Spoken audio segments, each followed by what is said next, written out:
Colour में मतलब दिन दोगुनी रात चौगुनी तरक्की होती रहे इनके कलर में। मैं कह रहा हूँ मैं अच्छा पहले बताओ मुझे कौन कौन सुनने के लिए आया है, हाथ खड़े करके। पैसा दिए सुनेंगे नहीं। ये दादा मैं आभार व्यक्त करता हूँ सभी का, जो कि कई जगह से मुझे दिखाने के लिए लेके जाते हैं कि देख लो कभी ऐसे भी होते हैं।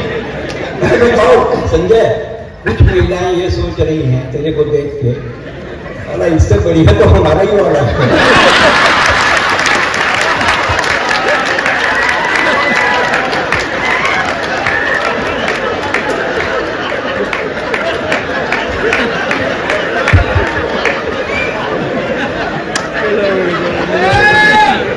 एक बार हंस लो अच्छे से। मैं कह रहा हूं मैं आज जब से मेरी सुंदरता का बखान कर रहे हैं, और मैं कह रहा हूं दादा मैं देश का सबसे प्रतिभावान क्यों रही हूं, मेरे अंदर प्रतिभा कूट कूट कर भरी राजकुमार जी नहीं कूट कर निकाली गई मेरे अंदर से प्रतिभा, क्योंकि मेरी क्लास टीचर का नाम प्रमिला था और उनकी बेटी का नाम प्रतिभा था, जिसे मैं बचपन से पसंद करता था और ये बात पूरे विद्यालय को पता थी। हालांकि प्रतिभा को यह बात तब मालूम हुई जब उसके बेटे बच्चे मुझे मामा कहने लायक हो गए। मुझे तो याद है क्लास में एक टीचर आया, उन्होंने कहा कि तुम स्कूल का सबसे प्रतिभावान छात्र है। मैंने कहा बिल्कुल है। उसने क्या पता है फॉर एप्पल तो बी फॉर क्या होगा, तो मैंने कहा पियर। वो भी ऐसी हंसा, मैंने कहा सर आप अपने नॉलेज को थोड़ा बढ़ाइए, बियर है नहीं भालू को भी कहते हैं। उसके बाद उसने क्या अच्छा तो इतना प्रतिभावान है तो चल करके गाली को हिंदी में परिभाषित कर। तो मैंने कहा कि अत्यधिक क्रोध आने पर शारीरिक रूप से हिंसा न करते हुए शाब्दिक रूप से की जाने वाली हिंसात्मक कार्रवाई के लिए कुछ चुनिंदा शब्दों का समूह जिसके उच्चारण के बाद मन को असीम शांति का अनुभव होता है उसे गाली कहते हैं। पर वो इतने में कहाँ मानने वाला था। उसके बाद उसने कहा कि अच्छा इस गाली को उर्दू में परिभाषित कर। तो मैंने कहा कि बेइंतहा गुस्से की हालत में जिस्मानी तौर से तशद्दुद करने की बजाय जुबानी तौर से की जाने वाली लफ्ज़ कार्रवाई के मुंतखब अल्फाज गलीचा, अंदाज बचीता, लहजा कुरिया और असलिता सफिया की मजबूरी का इस्तेमाल, जिसकी अदायगी के बाद इत्मीनान और सुकून की नाकाबिले बयां कैफियत से दिल बहराबार हो जाता है, उसे गाली देते हैं। ताली बजाओ निकल लो, तमिल और मलयालम में भी जानता हूं। मैं कह रहा हूं मैं आज जब से मेरी सुंदरता का बखान कर रहा है। मैं दादा की कोई बात का बुरा नहीं मानता हूं, क्योंकि इसकी सूरत मेरी पत्नी से मिलती है। फर्क बस मूंछों का है, इनकी है नहीं और मेरी पत्नी की है। मैं कह रहा हूं मैं आज जब से मेरी सुंदरता का बखान कर रहा है। दादा ये कलर यदि आपको नहीं पसंद है तो आप ले लो, मैं कोई दूसरी व्यवस्था करूंगा, लाल हरा पीला नीला। और मैं तो उस परम पिता परमेश्वर से प्रार्थना करता हूं कि आपकी आने वाली 7 पीढ़ियां मेरे ही कलर की हो।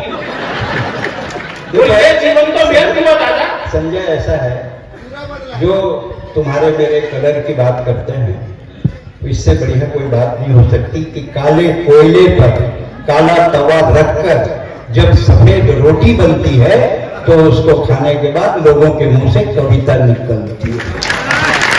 इसलिए कलर का तो प्रशिक्षण नहीं मत, तेरे सामने तो ऐश्वर्या राय पानी भरती तो पानी रहते नहीं नल सारा खरीदी क्या। तो मुझे आप ऐश्वर्या राय माने। तो मैं कह रहा हूं कि मैं इस परम पिता परमेश्वर से प्रार्थना करूंगा कि अगले जन्म में मेरे लिए करवा चौथ का व्रत आप ही रखो। मैं कह रहा हूं मैं आज जब से मेरी सुंदरता का बखान कर रहा है, हालांकि मुझे इस बात का बिल्कुल भी घमंड नहीं, क्योंकि कहीं की भांति मैंने कभी दान नहीं दिया, कब का अपने मुझसे कभी बखान नहीं किया, और मन की सुंदरता ने तोड़ा है आईनों के भ्रम को, और मैंने अपनी सुंदरता का कभी अभिमान नहीं किया। दादा मेरे बड़े भाई और मैं उनके सम्मान में केवल इतना कहना चाहता हूं कि पुष्प कभी श्रद्धा के अर्पण नहीं कर पाया, एक लघु की भांति कभी समर्पण नहीं कर पाया। आप तो साथ रहे सदा मेरे राम की भांति, मैं ही अभागा का विलक्षण नहीं बन पाया। ज्यादा बड़ी बड़ी बातें नहीं करता हूं साहब। आपने वो वेस्ट इंडीज का एक खिलाड़ी सुना होगा, विवियन रिचर्ड्स। हाँ, वो नीना गुप्ता के सहयोग से भारत को तोहफा देके गया है। सही बता रहा हूँ दादा, वो तो मेरा वेस्ट इंडीज जाना नहीं हो रहा है, वरना उसका तोहफा मुझसे ब्याज से मैं तो रखना। ये भी देशभक्ति है। और मैं तो सच्चा देशभक्त हूँ, क्योंकि अंधेरों के लिए उजाले अच्छे, भूखों के लिए निवाले अच्छे, और सफेद पोष देशद्रोहियों की भीड़ में हम देशभक्त काले अच्छे हैं। और सफेद पोष देशद्रोही इसलिए कहना पड़ता है क्योंकि एक सफेद पोष खड़ा होकर कह देता है कि मेरी गर्दन पर छुरी रख दो तो भी मैं भारत माता की जय नहीं बोलूंगा। समस्या ये नहीं कि बेवकूफ नालायक ने बात कही, गलती हमसे हुई, क्योंकि उसने जिस वक्त ये बात कही वो छुरी यदि उसकी गर्दन की बजाय जुबान पर रखती होती तो ये समस्या ही खड़ी नहीं होती। मैंने तो केवल 4 पंक्तियां लिखी और आपको लग जाए कि ठीक ठाक हो गई है तो यहाँ से वहां तक तालियों का हुजूम खड़ा कर दीजिएगा। मैंने कहा कि हर पिता को अपनी वसीयत बच्चों में बांट देनी चाहिए, गलती कोई भी करे उसे डांट देनी चाहिए, और जो जुबा भारत माता की जय ना बोले मेरा तो कहना जुबा को ही काट देनी चाहिए। बोलो भारत माता की, भारत माता की, वंदे वंदे। आंदोलन समाप्त। अपनी देशभक्ति इतनी है और क्या काला काला करते हो? सबकी अपनी अपनी कहानियां थी, कुछ आपकी तो कुछ हमारी भी दीवानियां थी। सबकी अपनी अपनी कहानियां थी, कुछ आपकी तो कुछ हमारी भी दीवानियां थी, और आप इतिहास भूल गए, आपको पता नहीं है शायद अकेले काले कृष्ण का नहीं है कि 16,000 पटरानियां थी। इन सब कवियों का जन्म हुआ है और मेरा अवतार हुआ। आप सभी भाग्यशाली होंगे कि आज आपको इस अवतारी पुरुष के दर्शन हुआ, इसलिए मेल खड़ा होने के बाद मेरे सम्मान में भी ताली हो जाएगी, क्योंकि मैं एक कान में आकर तो कहते रहा कि ताली बजाओ ताली बजाओ। मैं कर भी सकता हूं, पर क्या है सारी प्रक्रिया में समय बहुत लग जाएगा, और आपका मालूम है समय किसी के पास नहीं, क्योंकि ट्यूब पे ले में अब तैयार हो गया और गायत्री में पूरा उठी नैयर हो गया। ट्यूब का पहले में अब तैयार हो गया और गायत्री में पूरा उठी नैयर हो गया, और जिस दिन से मोहब्बत हुई मुझे बबीता नाम की लड़की से, उसी दिन से मैं तारक मेहता का ये हो गया। कहने का तात्पर्य ये भाई साहब के लोग अपना काम भूल गए, जिसे जो काम सौंपा गया करने को रहते नहीं। हमें काम मिला कविता पढ़ने का, देखो हम बारी बारी से पढ़ रहे थे। आप सबको काम मिला ताली बजाने का, बजाओ। और मैं तो अपने काम के प्रति इतना सजग हूँ, मंच पर बैठा हुआ एक भी कभी नहीं होगा, कभी छोड़ो यहाँ मौजूद एक भी श्रोता नहीं होगा, बात मैं साबित कर सकता हूँ। अच्छा, राठी सावंत का स्वयंवर रचा, आपने कौन कौन व्यक्ति स्वयंवर में गया? मुझे मालूम है कोई नहीं है। मैं गया तो मैं देश का एक जिम्मेदार नागरिक और अपनी जिम्मेदारी समझता हूँ। मैं गया जाकर कहकर आया कि देख राखी तो मैं 2007 में मैंने शादी कर ली, अब तू निकल ले, मेरे भरोसे मत रहना। और मैं तो कहना चाहता हूँ भाई साहब कि मेरे साथ घटनाएं नहीं, दुर्घटनाएं घटित होती। वैसे मेरा जन्म एक दुर्घटना किसी के लिए हुई, वो मेरी पत्नी के लिए थे, और पहली दुर्घटना तब घटित हुई जब मेरे पिता मेरा विवाह प्रस्ताव लेकर मेरी सासू माँ के पास का मेरा फोटो दिखाया। सासू माँ ने चश्मा पूछा, फोटो देखो, फोटो देखती उछल पड़ी, कह रहे वाह मेरी छोरी गोरी है, मैं तुम्हारा छोरा काला है, मैं बूढ़ी हूँ, कोई अंडी तोड़ी हूँ, मेरी गाय जैसी छोरी किसी भी काले सांड से भी। और मेरे पिताजी पूछो वो भी क्यों नहीं, क्योंकि मेरे पिताजी कहने लगे बेनती माफ कर दो, गलती आपकी नहीं गलती मेरी है, मैं फोटो की जगह नेगेटिव उठा लाया। ऐसे मेरे अभिभावक, वो मेरी पत्नी को भाभी कि फिर भी ऐसी प्राप्त नहीं हुआ। मेरी पत्नी ने मुझे पाने के लिए 20 मंगलवार, 22 बुधवार, 24 गुरुवार, 26 शुक्रवार, 28 शनिवार, 30 रविवार और 32 सोमवार, उन्होंने सही किया। 16 सोमवार 2 बार करने पड़े बेचारी से। आखिरी 16वें सोमवार के दिन वो भगवान भोलेनाथ के सामने हाथ जोड़ खड़ी हो गई कि भगवान मुझे सुंदर सुयोग की वर दे तो मैं तुझे 100 रुपए का प्रसाद चढ़ाऊंगा। भगवान बोले, पीछे भर के बोले, ऊपर से बोले तथास्तु। पत्नी खुश के 100 रुपए में काम हो गया। घर आने में जैसी घोड़ी चढ़ के उसके घर पर गया तो छत से देख के ऊपर से देख के चिल्लाई कि भगवान तेरा कैसा न्याय, मुझे कुछ समझ में नहीं आया। तो भगवान बोले, फिर ऊपर से बोले कि जैसा बीज डालोगे वैसे ही पुष्प खिलता है, और रख ले बेटा 100 रुपए के प्रसाद में ऐसे मिलता है। मैं कह रहा हूँ घटना घटित होती है। अभी कुछ पहुंचा मैं लांची बस स्टैंड पे तो जूते की पॉलिश वाला आ गया, कहने लगा भाई साहब पॉलिश करवा लो। मैंने कहा यार प्रोग्राम में जाना, कहने लगा करवा लो भाई साहब, ऐसे करूंगा कि जूते में ये भाई साहब मेरे साथ क्या कहने लगे, रविंद्र क्यों झूठ बोलता है, इसका तो आंख में भी दिखाई नहीं देता है। बिल्कुल सच्ची बात बता रहा हूँ, और मेरी पत्नी बाजार का, पत्नी ने जिद करी कि मुझे जर्नलिस्टों से कोई सामान खरीदना, मैंने कहा चल। दुकानदार के पास गया, दुकानदार ने पूछा भाभी जी क्या चाहिए, पत्नी ने कहा नेल पॉलिश। दुकानदार ने फिर प्रश्न किया भाभी जी कौन से कलर की दिखाऊं, कलर का नाम सुनते ही थोड़ी भावुक हो गई कि जब पति चुनने में कलर नहीं देखता तो नेल पॉलिश में क्या कलर देखना।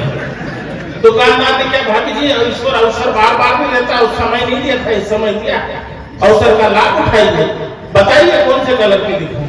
पत्नी ने कहा स्किन कलर की दिखा दो। अच्छा, दुकानदार मजाक के मूड में तत्काल पूछ पड़ा भाभी जी किसके स्किन के कलर की दिखाऊं, आपकी के भाई साहब के स्किन के कलर। मुझे तो लोग सलाह पे उल्टी उल्टी देते। मेरा एक मित्र कहने लगा संजय भाई ऐसे ऐसे नाखून किसे करो, मैंने कहा क्यों, तो कैसे ऐसे नाखून घिसने से बाल काले और गहरे हो जाते हैं। मैंने कहा भैया अपना तो सब कुछ काला, तो सफेद करने के लिए बता। ये सुरेंद्र दुबे जी बड़े बड़े प्रोग्रामों में जाते हैं, मुझे तो याद है कलकत्ता एक प्रोग्राम में लेके गए, मैं भाई साहब और प्रियंका मिश्रा। दुर्घटना वहां भी घटित हुई, इत्तेफाक से हमको 13वीं मंजिल पे डराया था, इत्तेफाक से होटल में आग लग गई तो फायर ब्रिगेड वाले सबको बारी बारी से फेंकने लगे। सबसे पहले फेंका दादा को, तो 4-6 लोगों ने झेल लिया। उसके बाद फेंका प्रियंका मिश्रा को, तो झेलने वालों को हो मच गई। उसके बाद मुझे फेंका, हालांकि मुझे झेलने के लिए 12-15 लोग लगे, किंतु झेलते ही नीचे से चिल्लाए अरे जले में कूदो मत फेंको रे।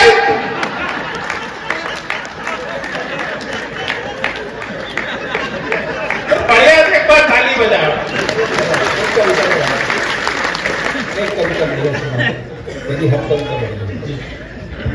तो मैं कह रहा हूँ मेरे साथ आज, अच्छा मैं तो बेड में बैठता हूँ, नदी तालाब में नहाने वाला व्यक्ति पहली बार गांव के तालाब में जाकर कूदा तो सारे जीव जंतु भागा क्या अंदर अंधेरा ही अंधेरा हो गया। ये दादा मुंबई एक प्रोग्राम में लेके गया जिस होटल में ठहरा स्विमिंग पूल। अच्छा पिछली बार वेस्ट इंडीज 2020 मैच जीती तो लोग मेरे घर बधाई देने आ गए कि बधाई बधाई। मैंने क्या बात है वेस्ट इंडीज मैच जीती, मैंने कहा ऐसा मेरा क्या होगा, तो कहती आप पैदाइश का वहीं डिलीवर गलत जगह होगा। अच्छा दादा मेरे विवाह के बाद जब मेरे बच्चे गोरे बूढ़े हो तो आसपास से शंका पैदा होगी, यहाँ तक कि मध्य प्रदेश सरकार तक चिंतित हो गई। ये प्रजाति धीरे धीरे नष्ट हो रही है, इसकी सुरक्षा अत्यंत आवश्यक है। उन्होंने तत्काल एक पत्र केंद्र सरकार को लिखा मुझे जेड प्लस सुरक्षा दिलाने के लिए। हंसने की बात नहीं है साहब, जब इस सहिष्णु देश में असहिष्णुता की बात करने वाले देश के गद्दारों को पुलिस सुरक्षा प्रदान की जा सकती है तो मेरे जैसे कलमकार को क्यों नहीं किया जाए। मेरी तो ये स्थिति कि अगर अंधेरे में खड़ा हो तो क्लियरली आवश्यकता मेरे ऊपर जाए। प्रोग्रामों में जो राजकुमार जी तो कई लोग तो मुझे बोरिंग बचने वाले समझते हैं, हालैंड। अच्छा मैं कह रहा हूँ अच्छा मैं महिलाओं का बहुत सम्मान करता हूँ, नहीं आप भी क्या करें, क्योंकि अपनी पत्नी का यदि अपन सम्मान नहीं करें तो पड़ोसी करने लग जाते हैं। महिलाओं को बहुत सम्मान करता हूँ क्योंकि राजकुमार जी जनरली करवा चौथ का व्रत महिलाएं रात में खोलती होगी, मेरी पत्नी दिन में खोलती है। कारण क्या मैं बताता हूँ कि चुपचाप सहते हैं नहीं कुछ कहते हैं, इस दिन हम कोई सफाई नहीं लेते हैं और भूख मारती हैं जब भी व्रत करती हैं, कभी कभी चंद्रमा सुझाई नहीं देते। तो मैंने कहा तुम्हारी घंटियों का प्राण प्रिय प्रभु को भी रात में सुनाई नहीं देते हैं, तो पत्नी बोली तोड़ लेती हूँ मैं व्रत दिन में, रात आप रात में दिखाई नहीं देते। मेरे साथ तो समस्या वैसा, मैं अगर किसी महिला की तरफ देखूं तो देखो काला करके से घूर के देख रहा है, वो नहीं देखो तो देखो काला कर देख ही नहीं रहा। अब मैं आज तब से इसी समस्या में उलझा बैठा हूँ कि सामने बैठी महिला मुझे हंस के देख रही है, देख के हंस रही है। कभी कभी नहीं भाभी जी सही बता रहा हूँ, कभी कभी तो सोचता हूँ कि आत्महत्या कर लो, पर फिर ये सोच कर रुक जाता हूँ कि मेरे जैसे हसीन खूबसूरत चेहरे बच्चे कितने हैं। याद है बेटी प्यार मोहब्बत की बातें करेंगी, गीत गजल की बातें करेंगी, मैं बातें नहीं कर सकता क्योंकि मोहब्बत का सिक्का हमने भी उछाला है और मेरी हथेली में आज भी उसके इश्क का छाला है। और उस बेवफा ने मुझे यूं कहकर छोड़ दिया कि और तो सब कुछ ठीक है पर तेरा रंग बहुत काला है। ये गोरा काला कुछ नहीं होता है साहब, सच तो यह है कि समझदार मकान मालिक जब भी कोई सुंदर और भव्य मकान का निर्माण करता है तो उस मकान को बुरी नजर से बचाने के लिए काली मटकी उस पर टांग देता है। मैं सुंदर से मंच को बुरी नजर से बचाने के लिए काली मटकी के रूप में सजाया गया है। मेरे कलर के बारे में तमाम प्रकार की बातें कही भाई साहब, पर मैं बता दूं, मुझसे मेरी बिटिया ने एक दिन कह दिया कि पापा आपके तो फोटो भी साफ नहीं आते। तब मैंने उससे कहा कि बेटा आदमी के चित्र नहीं चरित्र उज्जवल होना चाहिए। मैं चाहता तो किसी को भी हंसी का पात्र बनाकर अपना काम कर सकता था, पर मेरा जमीन मुझे इस बात के लिए गवारा नहीं करता। बहुत आसान होता है साहब दूसरों पर हंसना, दूसरों का मजाक उड़ाना, मुश्किल होता है खुद पर हंसना। और ये मुश्किल काम भी मैंने पूरी ईमानदारी से किया है। एक बार पूरा सदन दोनों हाथ उठाकर सामने लगाकर तो मेरे पास सरस्वती का सबसे छोटा बेटा अब इन बड़े कलाकारों के बीच कविता की कुछ पंक्तियां रखकर अपना स्थान ग्रहण करना चाहूंगा। और तब मैं कहना चाहता हूं कि जितनी संख्या में पुरुष मौजूद है, हो सकता है उससे कम संख्या में महिलाएं मौजूद है, पर आप सबकी को विश्वास दिलाता हूं कि आपका प्रतिनिधित्व करने के लिए ना प्रियंका मिश्रा मेरी बहन बैठी हुई है। तब मैं कहना चाहता हूं कि क्या होती है बेटियां, पूरा देश लगा हुआ सब बेटी बचाओ बेटी पढ़ाओ। मैं जब कहना चाहता हूं कि कोई जरूरत नहीं बेटी को बचाने की। तुम लोगों के लिए बोल रहा हूं, ताली बजाओ एक बार। कोई जरूरत नहीं राजकुमार जी बेटी बचाने की, बचाना है दिन बेटों को बचाओ। हम बेटे के बारे में देखे हैं क्या, घर के पंखे साफ करने के लिए बचाना है, इन बेटों को बचाओ। बेटों को बचाओ कुसंस्कारों से, कुआधारों से, कुविचारों से। जिस दिन ये बेटे कुसंस्कार, कुआधार, कुविचार से बच गए उस दिन ये बेटियां खुद ब खुद करते जाएंगी। अब मैं कहना चाहता हूं कि क्या होती है बेटियां, कि समस्याएं रोज नहीं खड़ी हो जाती है, समस्याएं रोज नहीं खड़ी हो जाती है, पैरों की पायल ही खड़ी हो जाती है। और हंसती खेलती हुई अच्छी लगती थी आंगन में, पता नहीं क्यों बेटियां इतनी जल्दी बड़ी हो जाती, पता नहीं क्यों बेटियां इतनी जल्दी बड़ी हो जाती है। और है वो पूंजी जिसकी कभी भरपाई नहीं होती, जिसम से जुदा कभी नहीं इसकी परछाई होती। और कहने को होती है धन पराया, लेकिन एक बेटी है जो कभी पराई नहीं होती, एक बेटी है जो कभी पराई नहीं होती। तब मैं कहना चाहता हूँ साहब के आईने से कभी पूछना सच्चाई क्या होती है। आईना झूठ नहीं बोलता, आईना सच को दर्शाता है। कि आईने से कभी पूछना सच्चाई क्या होती है, बेवा से कभी पूछना शहनाई क्या होती है। और बेटे की चंद सांसों के लिए असमत क्यों बेच दी जिसने, उस माँ से कभी पूछना कि दवाई क्या होती है। उस माँ से कभी पूछना दवाई क्या होती है, बाप से पूछना बेटी की विदाई क्या होती है, दुल्हन से कभी पूछना अपनों की जुदाई क्या होती है। और इस साल भी राखी लिए इंतजार में बैठी रही जो, उस बहन से पूछना कि भाई की कलाई क्या होती है। आईने से कभी पूछना सच्चाई क्या होती है। और एक आईने और भूखे ही सो जाते हैं जिसके बच्चे निवाले की आस में, भूखे ही सो जाते हैं जिसके बच्चे निवाले की आस में। उस मजदूर से कभी पूछना कि एक दिन की कमाई क्या होती है। आईने से कभी पूछना सच्चाई क्या होती है।